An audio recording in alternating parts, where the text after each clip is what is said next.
대강절 세 번째 주일을 맞이했습니다. 성경의 인물들이 본 예수, 성경에 나타난 인물들이 본 예수님은 누구인가? 예언자들이 본 예수는 누구인가? 예언자들이 그 당시에 꼭 필요한 말씀을 전하면서도 먼 미래의 예수를 바라볼 수 있도록 예언의 말씀을 주셨는데, 오늘은 동생과 어머니가 바라본 예수님을 생각하면서 함께 은혜를 나누고자 합니다. 예수님은 성령으로 잉태돼 동정녀 마리아에게서 태어나셨습니다. 아버지는 요셉이었지만 생물학적으로는 관계가 없는 순전히 법적인 아버지였습니다. 마리아는 후에 적어도 6명 이상의 자녀를 낳았습니다. 마가복음 6장에 보면 아들로는 야고보, 요셉, 유다, 시몬이 있었고 또 2 이상의 딸이 있었습니다. 마리아는 7명 이상을 낳은 셈이지요. 예수님의 동생들과 법적인 아버지는 동일했지만 생물학적으로 아버지 요셉은 예수님과는 무관했습니다. 예수님은 장남이셨습니다. 장남은 1차적으로 부모 봉양의 책임이 있지요. 예수님께서 나이 30이 되자 집을 나가셨습니다. 어머니와 어린 동생들을 두고서 혼자 갈릴리 가버나움에 가셔서 시골 청년들을 데리고 천국 복음을 전파하기 시작했습니다. 많은 병자들을 고치고 선한 일들을 하면서 사람들에게 명성을 얻기 시작했지만 동생들이 볼 때는 불만이 매우 많았습니다. 무엇보다도 어려운 집안 형편을 돌보지 않고 이 무책임한 형에 대한 불만이 많았습니다. 아버지 요셉은 일찍 돌아가셨습니다. 예수님의 나이 12살 때까지는 계셨지만 그때 이후로 예수님의 나이 30살 이전에 돌아가신 것으로 볼 수 있지요. 어쨌든 아버지 요셉은 하나님의 섭리 가운데 일찍 세상을 떠나심으로써 혼자 남은 어머니 마리아와 그의 자녀들의 형편은 매우 어려웠을 겁니다. 그런데도 맏형인 예수님은 복음을 전한다면서 지금을 나가버렸기 때문에 동생들의 불만은 이만저만이 아니었을 겁니다. 자기 집도 제대로 돌보지 않으면서 사람들을 가르친다고, 다른 사람들을 지도한다고, 자기 가족이나 잘 돌보지. 이런 와중에 예수님에 대한 안 좋은 소문이 들려옵니다. 예수가 미쳤다라는 소문이 돌기 시작한 거지요. 예루살렘에서 내려온 서기관들은 예수가 귀신이 들려서 귀신의 왕을 힘입어 가지고 귀신을 쫓아내고 있다. 예수는 미쳤다. 그래서 예수님의 어머니와 예수님의 동생들이 예수님을 붙잡으러 찾아 나섰습니다. 가족 전체가 심각한 불명예가 되기 때문에 예수를 찾아 나섰던 거지요. 그럼 많은 무리들이 예수님을 둘러싸고 있어서 예수를 붙잡는 것에 실패하고 말았지만 이 일은 예수님의 동생들, 예수님의 가족들이 예수님에 대해서 어떤 생각을 갖고 있었는지 잘 보여주는 일이라고 할 수 있겠지요. 예수님에 대한 동생들의 태도를 보여주는 또 다른 일은 예수님의 공생의 사역 마지막 해 초막절이 다가왔습니다. 형제들이 예수님에게 이야기합니다. 여기를 떠나서 유대로 가소서. 스스로 나타나기를 구하면서 묻혀서 일하는 사람이 없다. 자기 형이 하나님의 일을 한다고 하면서 이 갈릴리 시골 촌뜨기를 데리고 다니는 것이 동생들은 영 마음에 들지 않았던 거지요. 이왕 주의 일을 하려면 용감하게 예루살렘에 가서 크게 한번 해보시라고. 이런 동생들의 불만은 예수님이 죽을 때까지 계속 이어져 가게 되어집니다. 예수님은 공생의 마지막 6월절에 잡혀서 십자가에 못 박혀 돌아가십니다. 그때가 6월절 절기 기간이기 때문에 예수님의 어머니, 예수님의 동생들도 다 예루살렘에 올라와서 절기를 지키고 있는 그런 아주 명절 중에 명절이지요. 그런데 이상하게도 예수님이 십자가에 못 박히신 그 골고다 언덕에는 어머니 마리아와 이모, 글로바의 아내, 막달라 마리아, 제자 요한. 그런데 예수님의 동생은 한 명도 나타나지 않았습니다.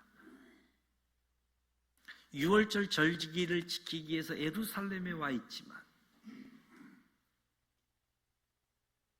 어찌됐든 자기 형이 사형 선고를 받고 십자가에 달려 고통당하고 있는데 동생들이 한 명도 오지 않았습니다. 자기 형이 죽는데 오지 않았다는 것은 그만큼 형에 대한 불만이 얼마나 컸는가 하는 것을 보여주는 거죠. 예수님이 마지막 숨을 거두시기 전에 어머니 마리아를 자기 동생이 아닌 제자 요한에게 부탁하지요.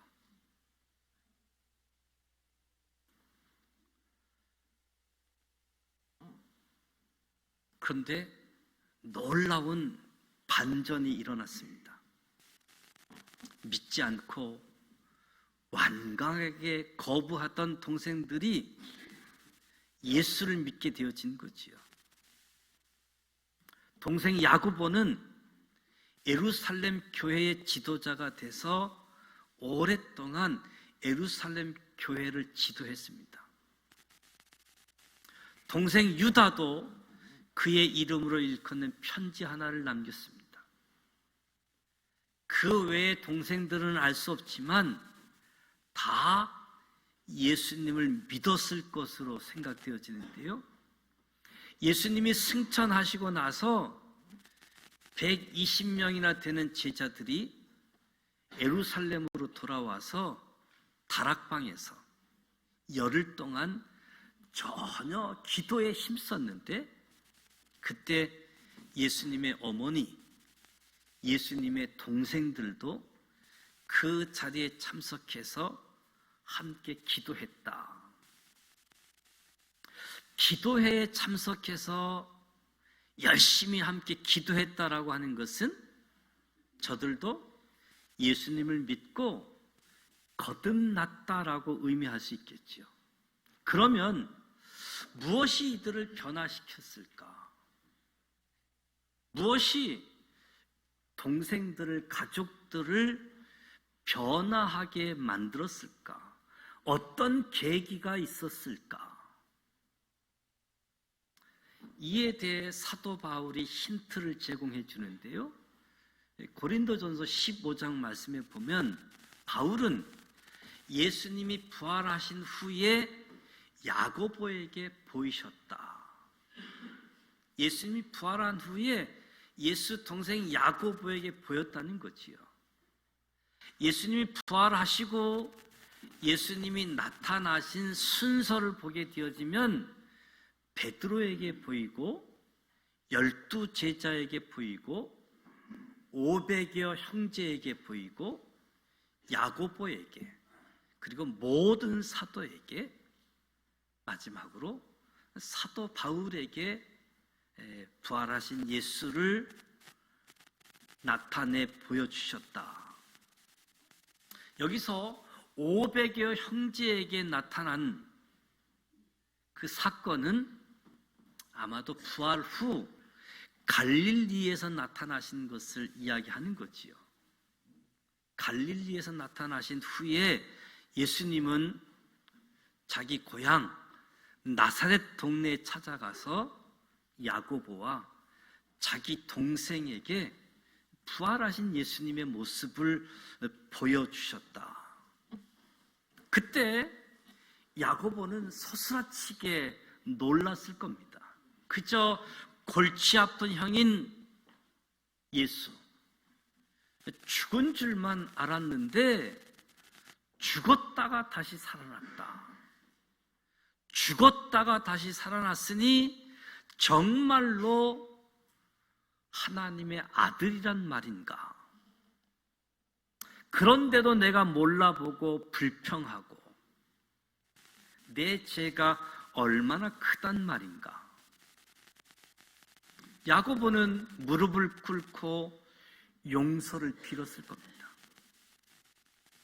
그 자리에서 회개하고 예수님을 주님으로 믿고 영접한 야고보는 어머니와 동생들과 함께 예수님을 따라 예루살렘에 올라와서 예수님의 승천을 지켜보고 예루살렘의 한 다락방에 모여서 함께 기도에 힘썼다.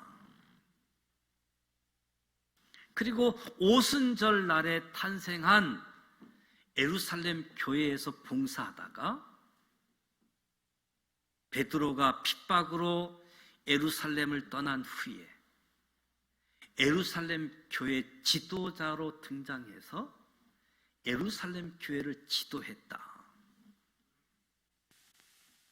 야고보가 나중에 팔레스타인 지역과 그 지역 주변에 흩어져 있는 여러 믿음의 사람들에게 편지를 보냅니다. 그 편지를 보면 야고보가 자기 자신을 소개하는데 하나님과 주 예수 그리스도의 종 야고보, 자기 자신을 소개함에 있어서 하나님과 주 예수 그리스도의 종 야고보라고 소개합니다. 두 가지 사실에 주목하게 되어지는데, 우선 예수의 동생 야고보가 예수 그리스도를 주라고 불렀다는 사실입니다. 예수님이 주님이다라고 불렀다는 거지요. 예수님을 형이라 부르지 않고 주라 불렀다라는 사실은 야고보가 예수님을 혈연관계, 인간적인 관계에서 보지 않고 믿음의 관점에서 보았다는 거지요. 예수의 참 존재가 누구인가 깨닫게 되어지고 믿음으로 고백했다는 사실을 알 수 있는 겁니다. 하나님과 주 예수 그리스도, 주님이라고 고백한 거지요. 또 하나는 야고보가 자기를 소개함에 있어서 자신을 예수 그리스도의 종이라고 부릅니다. 나는 예수 그리스도의 종이다. 보통 사람들 같으면 자기 자신을 내세우기 위해서도 가능하면 예수님과의 관계를 밝혔을 겁니다. 어느 식당에 가면 유명한 가수 아무개의 친동생이 운영하는 가게라는 글들을 보게 되어집니다.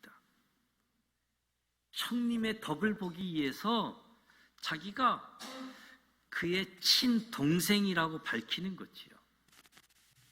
야고보는 자기의 권위를 내세우고 인간적인 유익을 바랬다라고 한다면 예수님의 친동생, 예수의 친동생 야고보라고 밝혔을 겁니다. 그러나 야고보는 그런 거 다 내려놓고 포기하고 하나님과 주 예수 그리스도,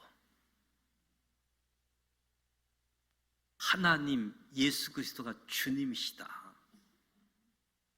나는 하나님의 종 예수의 종이다라고 야고보가 예수님을 바로 알고 자기 자신의 참 존재를 발견한 것을 그대로 자기 소개에 표현해 주는 거지요. 이런 변화는 예수님께서 부활하신 후에 야고보를 찾아갔고 야고보를 만났기 때문에, 야고보가 부활하신 예수님을 만났기 때문에 변화가 이루어진 것이라고 할 수 있겠지요. 예수님의 어머니 마리아의 경우는 좀 달랐다고 할 수 있을 겁니다. 천사가 마리아에게 나타나서 수태고지를 할 때 마리아는 주의 여종이오니 말씀대로 내게 이루어지이다. 주의 여종입니다. 말씀대로 내게 이루어지이다. 마리아의 친척인 엘리사벳은 마리아를 향해서 믿은 그 여자에게 복이 있도다. 믿은 그 여자에게 복이 있도다. 이처럼 예수의 어머니 마리아는 하나님을 믿는 경건한 여자였습니다. 하나님을 믿는 경건한 사람. 예수님이 12살에 예루살렘에 올라갔다가 돌아오는 길에 예수를 잃어버리지요. 사흘 동안 예수를 찾아다니던 부모를 향해 예수님이 이야기합니다. 어찌 나를 찾으셨나이까? 내가 내 아버지 집에 있어야 될 줄을 알지 못하셨습니까? 알쏭달쏭하기도 하고 당돌하게 들리기도 하는 이 말에 아버지 요셉은 불편하게 여길 수 있었겠지만 어머니 마리아는 이 모든 말을 마음에 두었다. 이 모든 말을 마음에 두었다라고 성경은 기록하고 있습니다. 어머니 마리아는 가브리엘 천사가 일러준 대로 성령으로 잉태어 태어난 예수에 대해 뭔가 특별한 아이임을 생각하고 아이 예수를 바라볼 때마다 어떤 기대를 갖고 있었을 겁니다. 그러나 예수님의 공생의 기간에 들려오는 여러 소문들은 마리아에게 있어서 많은 염려, 걱정을 끼치게 되어지지요. 결국 예루살렘 종교 지도자들에 의해 붙잡히고 신문을 당하고 빌라도에게 넘겨져서 사형 선고를 받아 십자가를 지고 골고다 언덕에 올라가실 때 예수님의 어머니 마리아도 함께 울면서 따라갔습니다. 십자가에 달린 자기 아들을 마리아는 끝까지 떠나지 않고 지켜보았습니다. 어머니 마리아의 마음은 아마 찢어질 듯이 아팠을 겁니다. 십자가 곁에서 슬퍼하고 있는 마리아와 함께 지켜보고 있는 그들을 향해서 예수님은 어머니에게 제자 요한을 아들로 지정해 줍니다. 그리고 제자 요한에게 어머니 마리아를 부탁을 합니다. 예수님께서 이 세상을 떠나고 나시면 홀로 남게 될 어머니에 대한 봉양을 제자 요한에게 부탁한 거지요. 사도 요한은 그때부터 마리아를 자기 집에 모셨다라고 이야기합니다.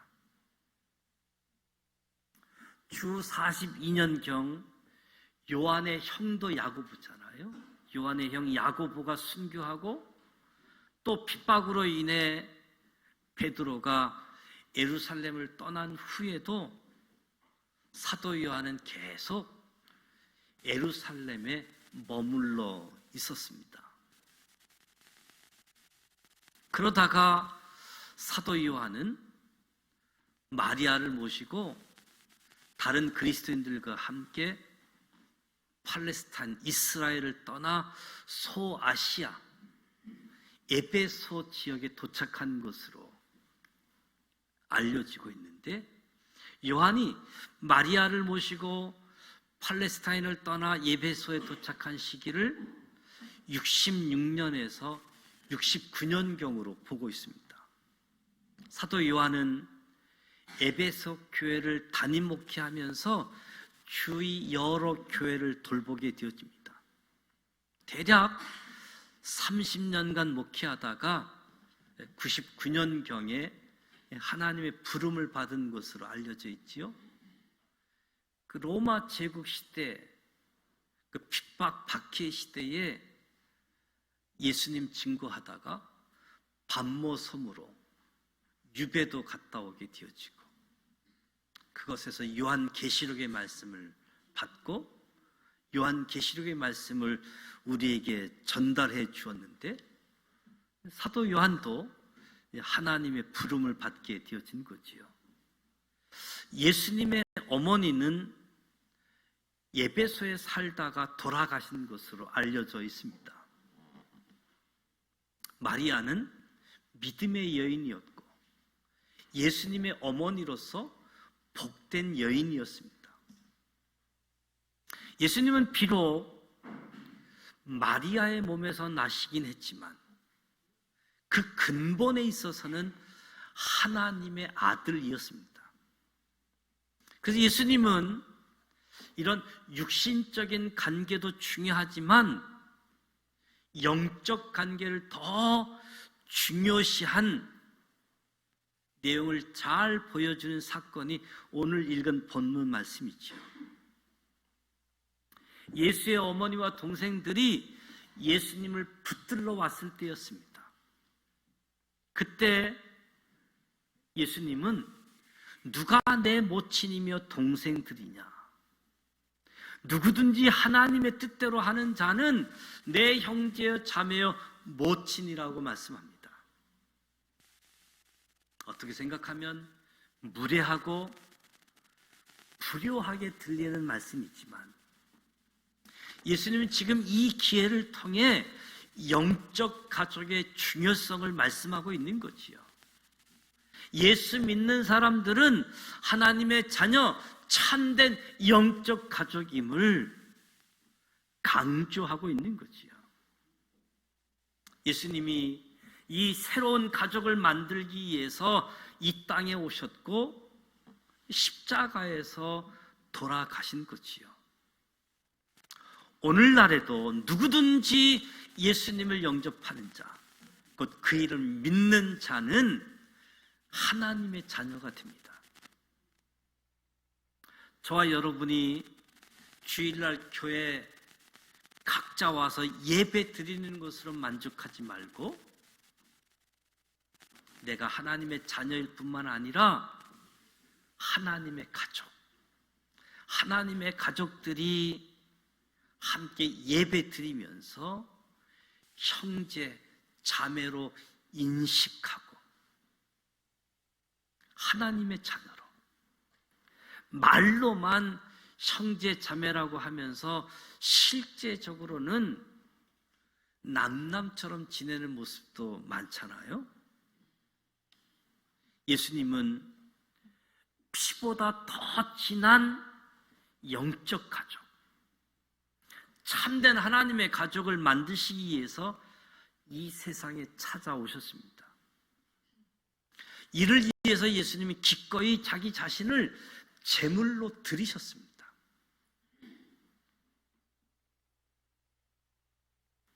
대강절 절기, 성탄절을 준비하는 저와 여러분에게 가족들을 생각해 보면 예수님의 동생, 예수님의 가족처럼 예수님 죽을 때까지 원망하고 불평하고, 예수 믿으면서 가족들에게 예수님의 사랑의 이야기를 해도 마음이 열리지 않고 부정적으로 이야기하고 예수를 전혀 받아들이지 않는 가까운 가족들을 생각할 때 오늘 말씀에 위로를 받으시길 바라고 격려가 있기를 바랍니다. 하나님이 일하십니다. 주 예수를 믿으라. 그리하면 너와 내 집이 구원을 얻으리라. 가족 한 사람 한 사람 부활하신 예수님을 만나는 사건, 계기를 통해서 저들도 우리처럼 예수님이 구원자이십니다. 예수님이 주님이십니다. 육신의 관계에서 참 영적인 관계가 이루어져 가도록 하나님께서는 은혜를 베푸시고 역사하고 있다. 대강절 절기, 성탄절을 맞이하는 저와 여러분에게, 우리 모든 가정에게 하나님의 자녀일 뿐만 아니라 하나님의 가족으로서 하나님의 사랑의 이야기 때문에 함께 행복하고 기쁨의 소식을 또 다른 사람들에게 알릴 수 있는 모습들, 성경에 나와 있는 인물들이 본 예수, 예언자들, 예수의 가족들이 본 예수, 저와 여러분이 보는 예수, 그 예수를 통해서 또 다른 사람들도 예수를 나의 구원자입니다, 나의 주님이십니다 고백하고 하나님이 가족이 되어지는 은총, 축복이 함께 하시기를 주님의 이름으로 기원합니다.